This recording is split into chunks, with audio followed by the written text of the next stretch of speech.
Now, for the fun stuff, I'd like to introduce you to our first session, The Journey from Microcap to SMID Cap, featuring Adam Epstein, founder of Third Creek Advisors, and Farouq Tuweiq, Chief Financial Officer of NASDAQ-listed Bel Fuse.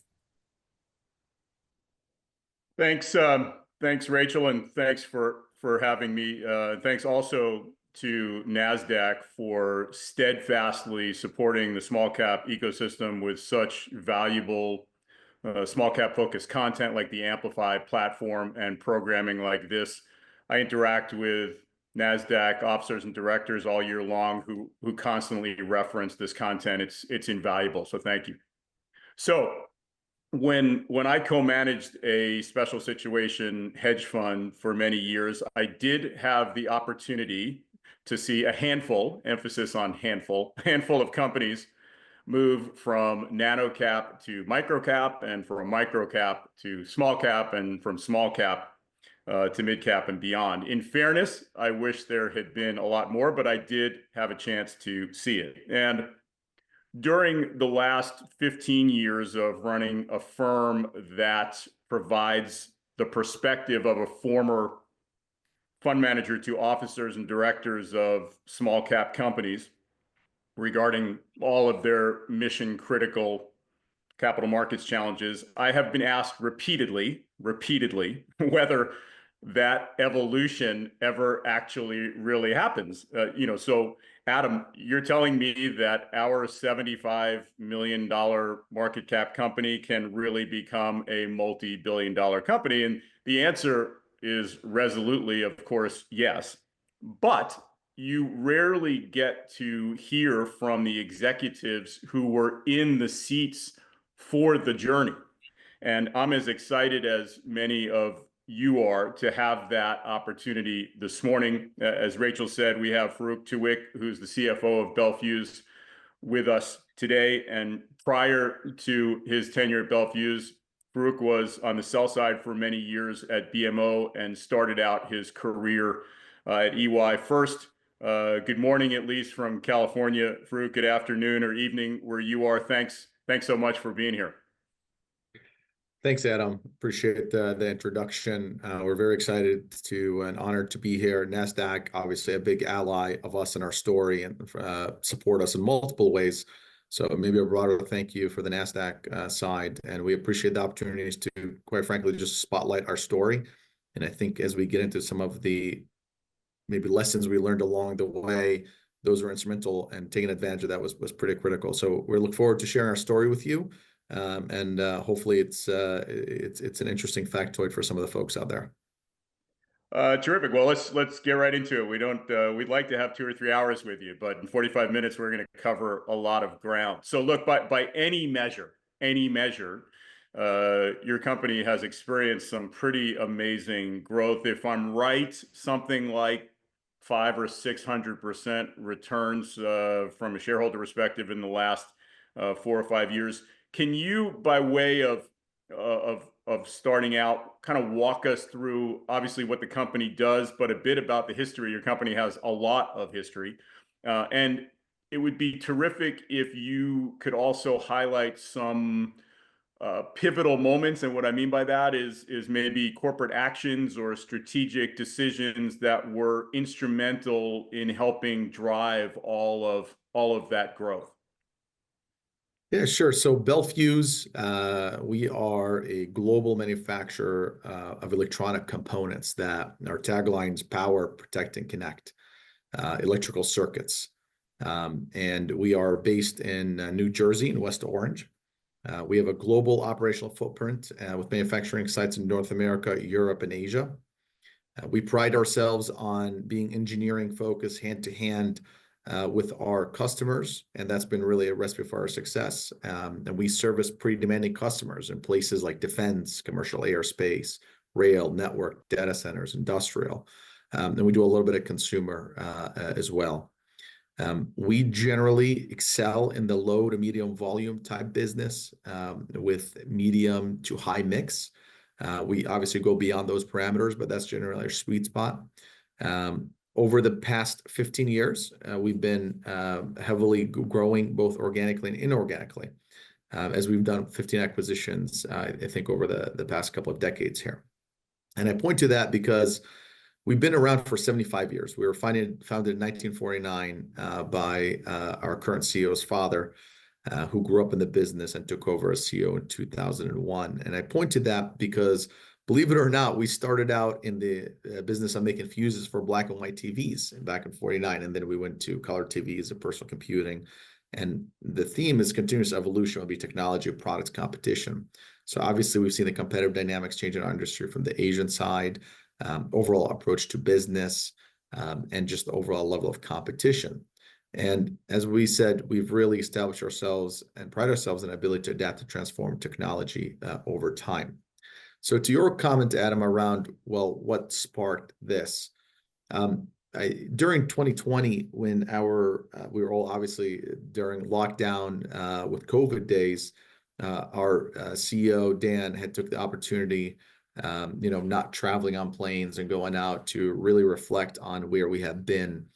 And he saw a mismatch between the good products, the good customers that we service, and our stock price and our shareholder perspective, and obviously the financials that were a little bit maybe off market. So as he wanted to reconsider and redraw where we've come from, he made the choice, a conscious choice, that big changes and a reset, if you will, on where Bell is. And he initially did so by trying to tackle the main partnership at the executive level. So that was in early 2020. Dan reached out to me, and I ultimately took the plunge in February 2021. And Dan and I, along with other folks, spent really the balance of 2021 thinking and reflecting on the previous decade of what has worked, what hasn't worked, where should we be, how do we increase shareholder value and become living up to our potential of where we are. So 2021 was a big year of reflection. So I'll just kind of highlight a couple of quick points. So 2022, 23, and 24 were very busy years. In 2022, we, as a company, we grew up through M&A, so there was a lot of ERP systems. So in 2022, we focused on SKU profitability, and we took certain pricing actions. We walked away from business. We added replaced members of the executive team. We hired new head of sales in Europe, and ultimately replacing and supplementing our European sales team. We kicked off 4 facility consolidations as a public company. 4 facility consolidations in the US, UK, and China. Is a big move, but we took it because it was the right thing to do. And we also increased our investing in IT and all things data. Heading into 2023, we restructured nearly the entirety of the sales team in Europe. As I said, we redid executive comp for the first time in 2023 with clear targets and metrics and outside consultants' help. We added new folks to the executive team as well. And then we completed the 4 facility consolidations I just talked about in a little bit. And we really started focusing on factory and operational excellence, including raw material procurement. And 2023 was our all-time high CapEx spend. So less factories, more CapEx spend as we really lean into our cost management. 2024 was really more of the same, strengthening the executive bench. We implemented a sales commission for the first time in our team, and we created 2 new key positions, global head of sales and procurement. So when we look at all of that, our stock price really is simply an output of all the efforts that went in. And to your point, our stock, we've been fortunate. We've been on a nice run, despite some of the market challenges, quite frankly, that were happening. And when we boil it all together, we say, well, where are we at today compared to 2021? We were around 5% EBITDA margin. Today, we're 20%. We were roughly 4 times leverage back then, and then we came into a net cash position Q3 last year. And then we implemented our first stock buyback earlier this year, and we're doubling down on investing in strategic and exciting growth areas. So that was kind of the pivotal moment, what we did and where we came from. So the story isn't really that unique, Farouq. When I was a fund manager, I came across a lot of companies that started making fuses for black and white televisions. So the CFO seat in any company has all kinds of challenges. Obviously, those who are listening who are CFOs are nodding uncontrollably. But with all of the growth at Bel Fuse, how did the internal processes, how did the financial strategies, How did your capital allocations, how did all of those things change with the growth? Yeah, so in the spirit of revisiting everything, we did kind of what we were saying about earlier in 2020. There was things that we need to upgrade and do across the organization, down the factory level, down to the way we make things, the way we sell things, the way we invent things, and the way we do our back end office, whether it be on the HR side and on the finance side and so on. So specifically on the finance side and function, we in 2021, kind of towards the beginning of my time, we had 7 or 8 ERP systems, with many of them having being outdated, limited capabilities. So there was a lack of visibility on things like SKU profitability. So as that got completed, we really came down to having two, with roughly 80% of our business on one on another instance. But once the system was implemented, we went on through this journey to really scour data and examine objectively where we are as a company. And that looked at like backlog assessment of profitability, segment, subsegment P&Ls, assessing factory level profitability, and looking at more customers with a different lens. And we wanted to be objective to understand where things were. One of the things that we said in 2021 is with the new ERP system, we really need to measure to manage. And as we went to that measuring mechanism, what are the KPIs? What are the comps doing? What this thing should be? What did it look at in the past? We just ask a million questions.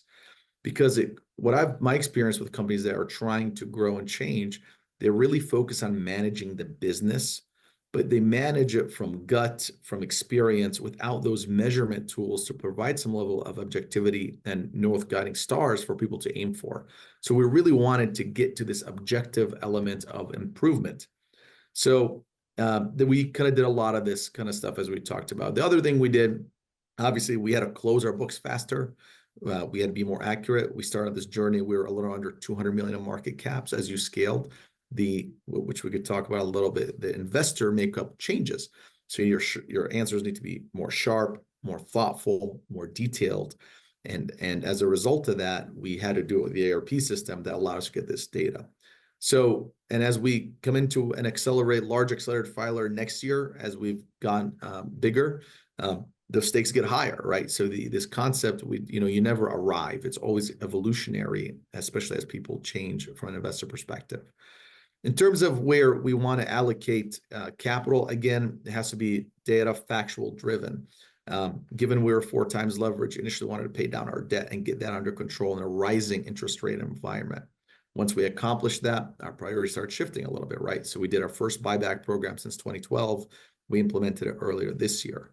And then as we started generating cash, now we had this, we had a cash problem. We had to invest. Do you buy T-bills? Do you do money market? So some new elements in our classic call it corporate finance type things that we're focused on. We started doing hedging on the FX and on the interest rate, again, to introduce some stability on earnings. So all our finance org structure was, let's call it revamped. Then the more is more today, like standardizing processes instead of relying on people. Let's look at processes, having visibility at a corporate level versus having to call somebody in different locations and add it all up. So introducing commonality of language and mindset so that we can reduce redundancy and resiliency within our business. So it's been a pretty holistic change. And as we've automated, we've been able to deliver better outcomes, better data, better results, better intelligence with less resources and quicker response times. We could maybe have a whole session, Farouq, just on FX hedging maybe one day. As exciting as that is, right? Yeah, so interesting.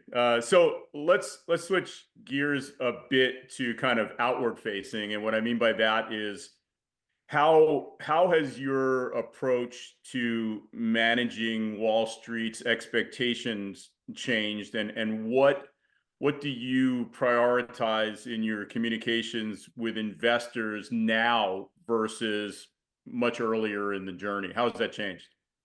Yeah, so when we were 180 million market cap with, let's say, a few years where our stock hasn't really gone anywhere, and this was in 2020, if you recall, that the advent of the SPACs, and we're coming on pretty big, and a lot of let's say strong upward momentum in a lot of stocks.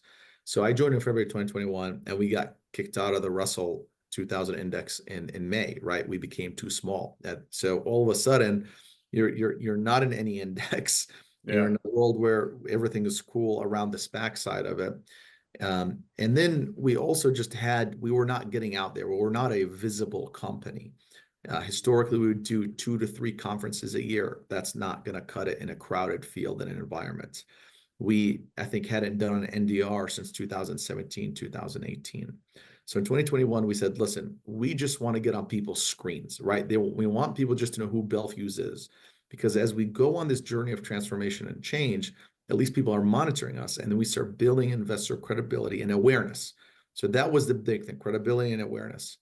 So in December 2021, we finalized our plan.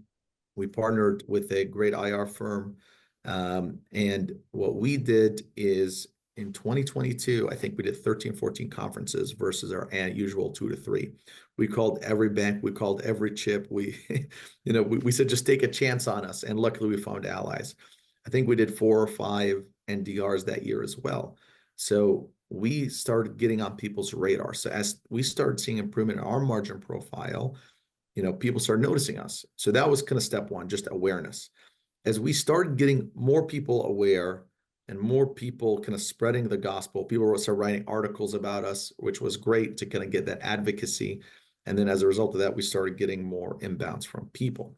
As we grew beyond the awareness side, it became this concept of we still need to build credibility. And then we also need to be transparent, and maybe to a fault, because to build credibility, you need transparency. And that means in the good times and in the bad times. And we started doing that, and our investors always kind of knew where we're going, what are we doing, what are our sins, what's good, what's bad, what's ugly. And that, I think, helped drive some of the conversations here. And I think the other thing I would say, it's important to hear back, right? We're a small company at the time, 180 million, want to grow up, but you need the investor feedback. So as we started having these conversations, it was very valuable to get these conversations from people. Listen, you should disclose this on your earnings. You guys overemphasize this and you didn't push on this. So this was that two-way street we thought was pretty important. So where we are today, we think, right? It's always, you're working till tomorrow. There's always a new set of investors coming in, but transparency is paramount. Do what you say you're going to do, and the good and the bad, and make sure that you are listening to your investors, because we think that's a valuable opportunity to, potentially pull levers that add value to everybody. Transparency. You sound like a fund manager, Farouq. There you go. There you go.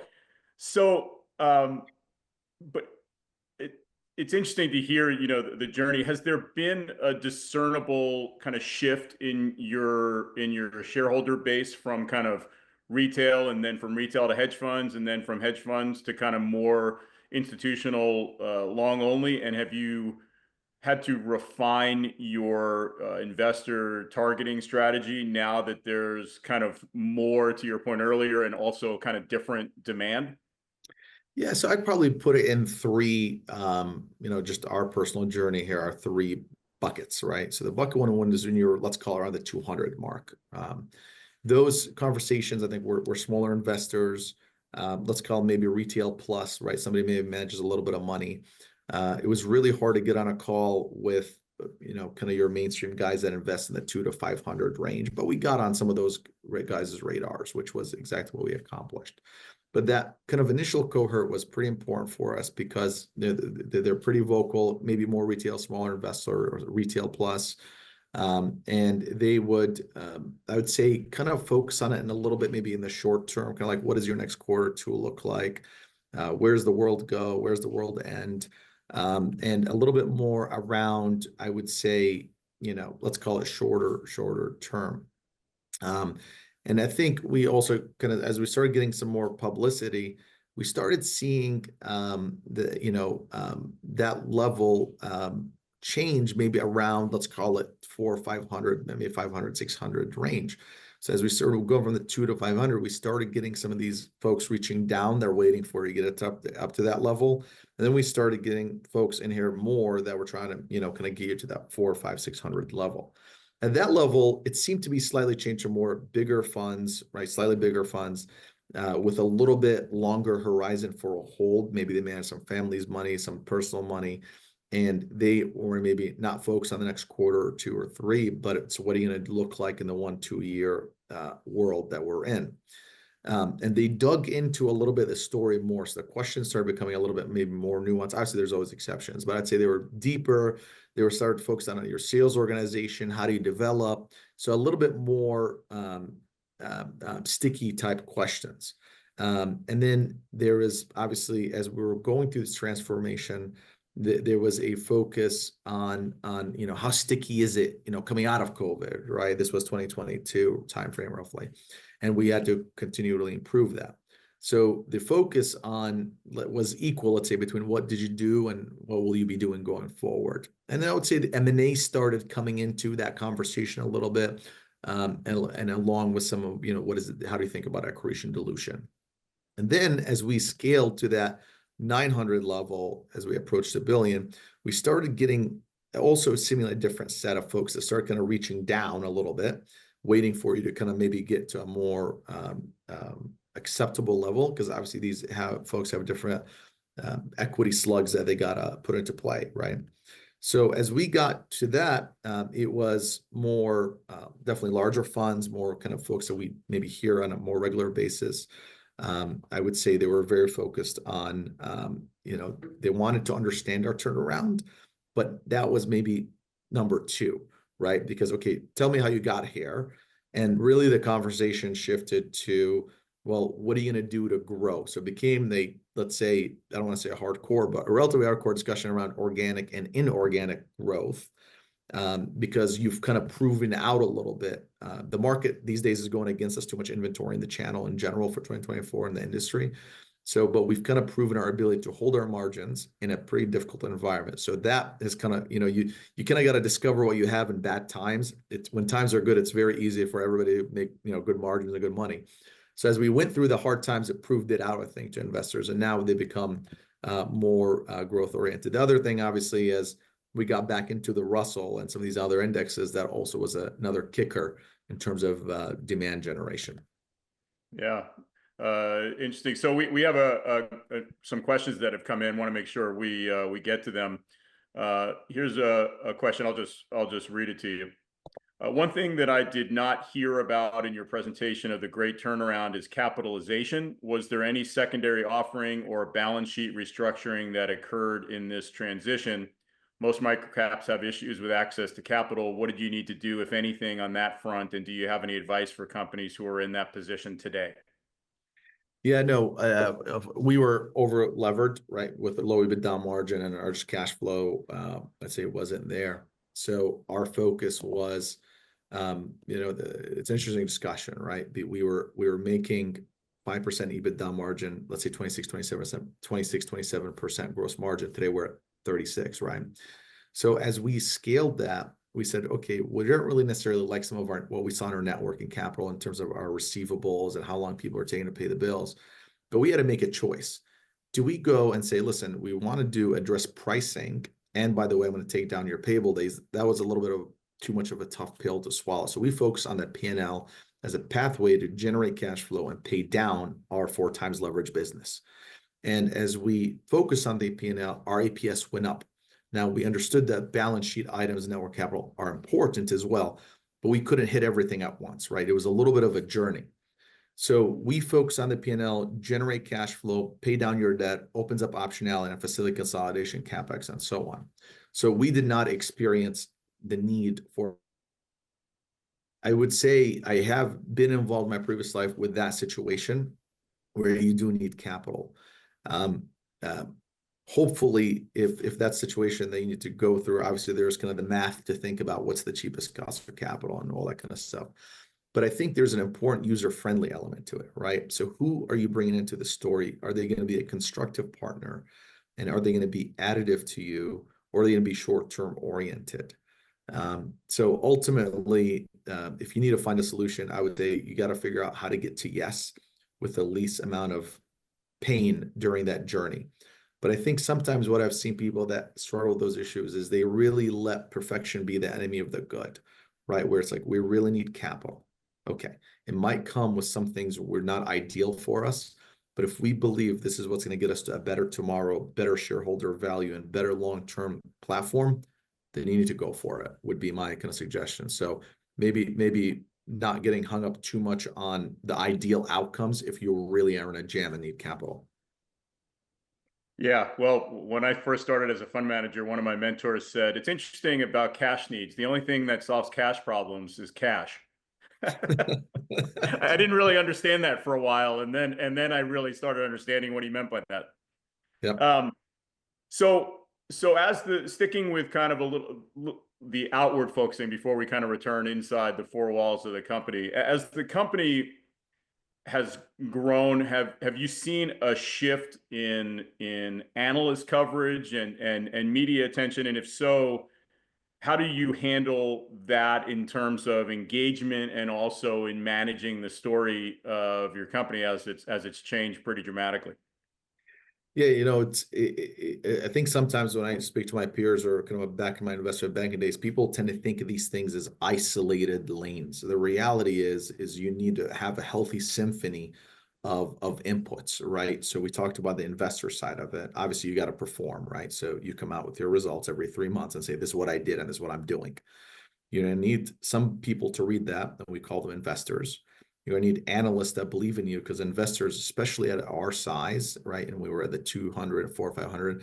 The analyst community are very critical because they do get a lot of inbounds from investors that will call and check on the model to understand the story. So you need research folks, you need the investors, and you need some eyes on you, right? It's a very competitive world out there. So so any kind of exposure like this, or like we did the TD Ameritrade interview one time, there was a couple of magazine kind of write-ups on it, while it's maybe a little bit out of my comfort zone, but ultimately, if you believe in that's good, then you just kind of go for it.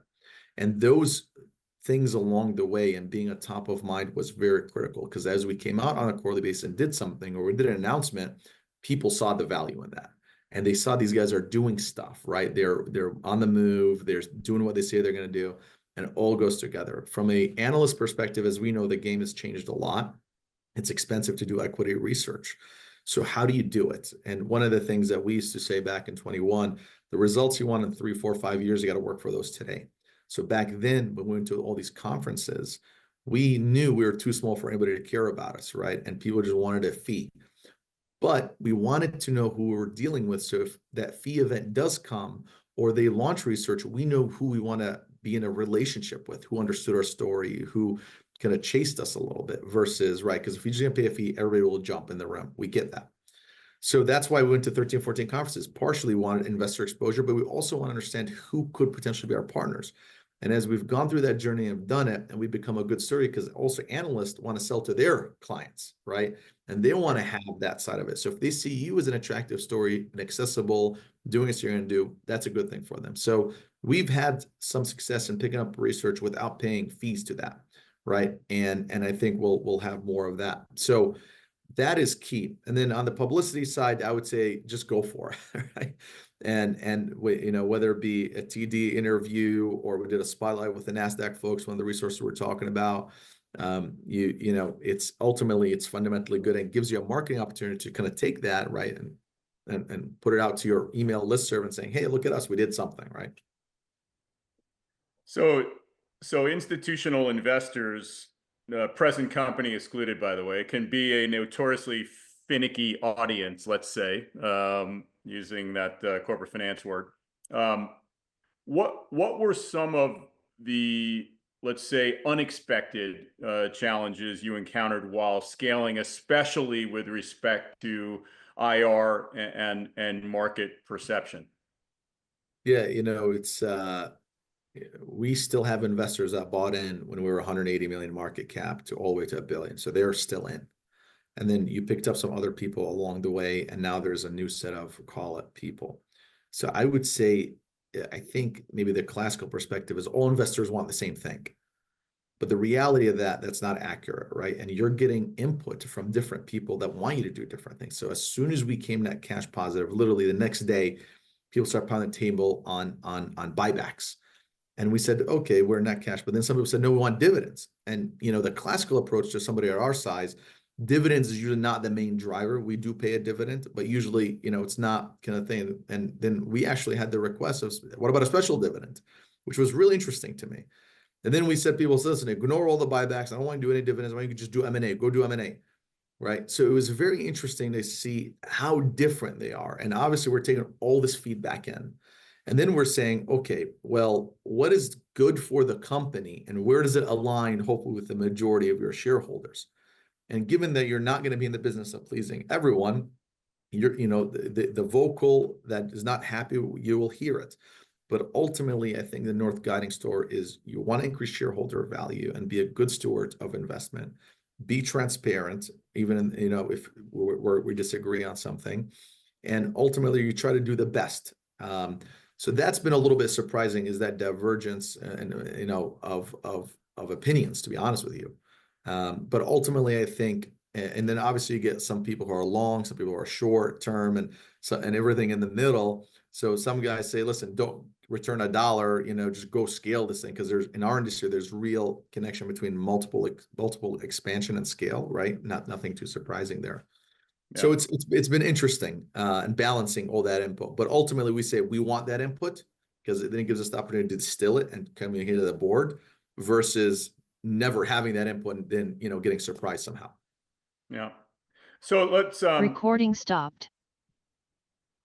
Let's move maybe back inside the company a bit, and on the board front in particular. How first of all, have there been any changes in the corporate governance and board structure? And if so, how did those interact with the company's growth?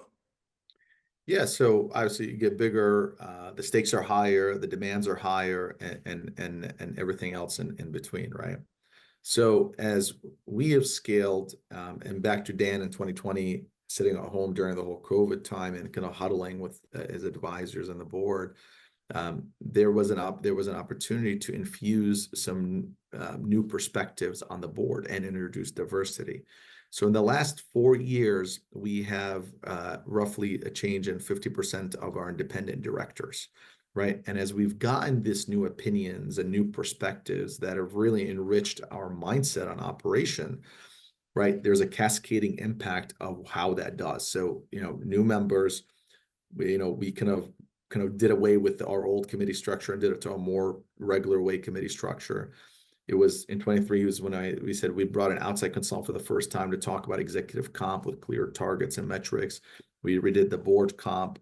So some of the charters got updated, and for various kind of, obviously some is required, but some of the things, what we want to be, what our identity was, and being a little bit more front-footed on that. And like I said, now we're at the size we're going to go on forward. These things matter. You're in the spotlight, right? You fought to get to that spotlight from your 180 million. Congratulations, you're there. You kind of got to kind of look like the part a little bit. Yeah, you use the term cascading changes, which is interesting, especially when you talk about companies that are scaling. I mean, how has the leadership of the company adapted to the scale, the changes in scale, and have there been any shifts in things like that are discernible with respect to company culture or values, particularly as it also pertains to the outside function of stakeholder engagement? Yeah, so as I said, I was the first CFO in the company history. I joined in February 2021, and there was 7 of us that report to Dan. Today, between February 21 and today, of the 7 that report to Dan, 1 of them kind of predated that period. So there's been 6, including myself, that have changed, some internal and some external, to put some fresh legs on the field and infuse that idea that demands excellence, right? As you want to kind of grow up a little bit, you need to make sure that the talent pool stays up with that. One of the terms that we use is a strong bias to action, right? So if we see there's something not working, then we need to make sure that we have a strong bias to understanding what the problem is, develop a plan, and go for it, right? And not let perfection be the good, as I was saying earlier, because sometimes you're going to have to take some shots on goal to make sure that, see how that goes. So the mindset shift has been obviously the board level, executive level, and then really what's more important is on down, right? So we want to ensure all the departments from R&D to sales are focusing on the right products with the customers who value Bell's technology and customer service. We don't want to be everything for everyone, which I think maybe that was a little bit of what we tried to do back in the day. But we bring a lot to the table in terms of technology and customer service. And everybody now understands that. And we've evolved, we've grown. So change for us, quite frankly, seems to be weekly, right? We're always tinkering. We're kind of coming up in 3 years in this kind of journey. And we tell investors we're still kind of there. We announced our 6th facility consolidation on our last earnings call. So we're still kind of getting there. And we're not doing that to shrink our capacity. It's to actually increase it, automation and lean and all that kind of good stuff. Yeah, you mentioned you used the term when you're talking about the shareholder base that you have to always balance the short-term focused people versus the longer-term focused investors. How, especially as the company is scaled and there's a lot more people looking at you, how do you ensure that the company remains kind of focused on long-term value creation versus ceding to a lot of the shorter-term investor demands? I mean, are there kind of key metrics or KPIs that you're focused on that keep you kind of tracking to your long-term strategy? Yeah, I think one of the things that helps us, quite frankly, in kind of not losing sight is we're generally a longer design cycle business, right? We don't do a whole lot of consumer and a lot of auto. We'll do long design cycle business like defense, which is our largest end market today, right? Or space or commercial air. So you're going to chase business potentially for years before it starts turning into revenue and dollars, right? So by default, you're kind of locked into this. I would say on average, we're 1 to 2 year design cycle before you start seeing influence. So the good thing is people that invest in us understand that we're not, like, I don't know, a quick service, like QSR or something like that, where we can do a couple of things quickly and then we'll see the impact of that next month. Some cases, sure, like our buyback was pretty quick to put in there, but just on a fundamental business level, it's not quite there. In terms of KPIs, obviously we have financial ones and operational ones and everything else in between. But kind of with the seat I sit in, obviously revenue growth is pretty important. And then really gross margin as the first line of defense for us and managing our SG&A. So we want to make sure that, we have operational leverage with a little bit faster growth on the bottom margin profile of the business than the top line. It's pretty key. And then we also focus on kind of net working capital and inventory turns and free cash flow and obviously ROIC. So these are kind of things. From a factory perspective, on-time delivery, first pass yield is what we call it, and absorption is pretty key metrics for us. And just to call a few out. On the M&A side of it, which we did our largest acquisition in our company history from enterprise value 2-3 weeks ago, we announced it, which was a great addition for our family.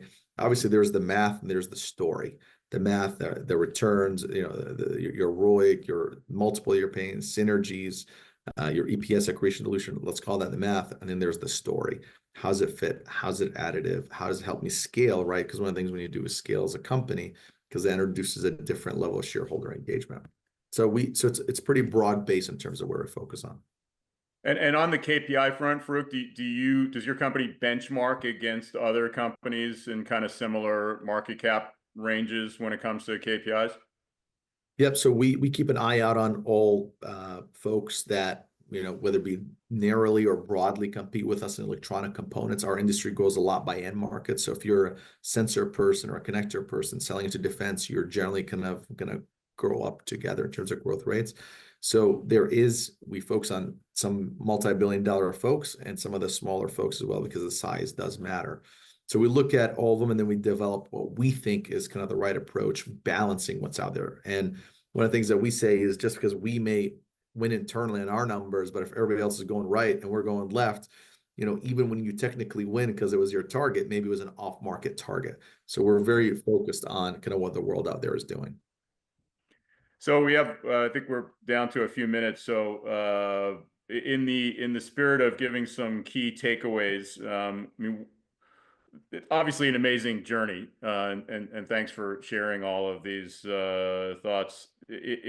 When you think about what you've seen in your seat, I mean, what are some of the critical lessons that you've learned about navigating capital markets at all these different stages of growth, and what would you impart to the other CFOs that are listening and perhaps embarking on a similar, hopefully a similar path?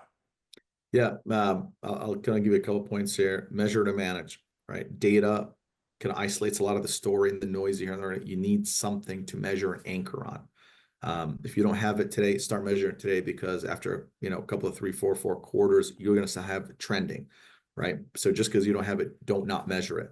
So measure it and then manage it, right? We understand sometimes it doesn't always work, but you got to measure to manage from our perspective.